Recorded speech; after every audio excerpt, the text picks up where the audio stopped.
Հայաստանի արտահանման զգալի մասը կենտրոնացած է մի քանի ապրանքների ու սահմանափակ շուկաների վրա, եւ այս խնդիրն ունի երկար տարիների պատմություն։ Սա նշանակում է, որ ցանկացած քաղաքական, տնտեսական կամ լոգիստիկ փոփոխություն կարող է լուրջ հարված հասցնել ամբողջ տնտեսությանն, ինչին էլ ականատես ենք լինում պարբերաբար՝ Լաոսում կամ Իրանում իրավիճակի սրման դեպքում։ Տնտեսության դիվերսիֆիկացիան ունի առանցքային նշանակություն։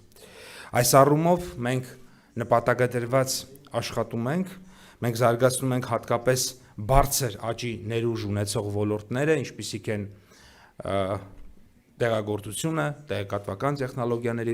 ոլորտը, վերականգնվող էներգետիկան։ Չնայած այս խոստումներին, 2026-ի առաջին եռամսյակի տվյալներով Հայաստանի ամենախոշոր հարկատուն շարունակում է մնալ մի ընկերություն, որը զբաղվում է սմարթֆոնների վերարտահանումով դեպի Ռուսաստան եւ Բելարուս։ Ըստ մասնագետների, սա առաջին հերթին խոսում է Հայաստանի տնտեսության որակների մասին։ Եթե առաջին համարի հարկատուն համարվում է ռեքսպորտ անող կազմակերպություն, որ բերում է վերարտահանում է, տնտեսության մեջ տարբեր ճյուղերի ձեռնարկություններ չեն կարողանում այնպիսի ծավալներ ապահովել, որ նույնիսկ մրցակցեն ներմուծող ու վերարտահանող ընկերության հետ։ Այսինքն ստացվում է, որ դա ցուցանիշ է մեր տնտեսության մասին։ Ռուս-ուկրաինական պատերազմի տնտեսական հետևանքներից օգտվելը իհարկե վատ բան չէ, սակայն այստեղ կարելի էր օգտագործել առաջացած պահանջարկը եւ երկրում մեծ ծավալով աշխատատեղեր ստեղծել։ Բացի դա, սա հնարավորություն է երկրում տեխնոլոգիաների զարգացման համար։ Պիտի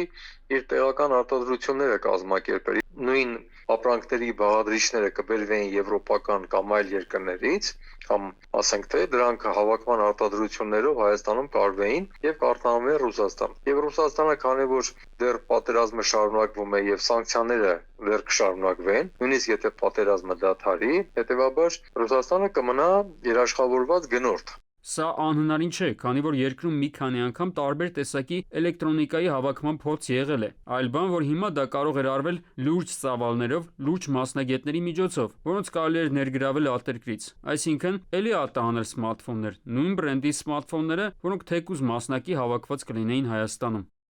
Արմեն Նաթալյան, ժամը լրատվական։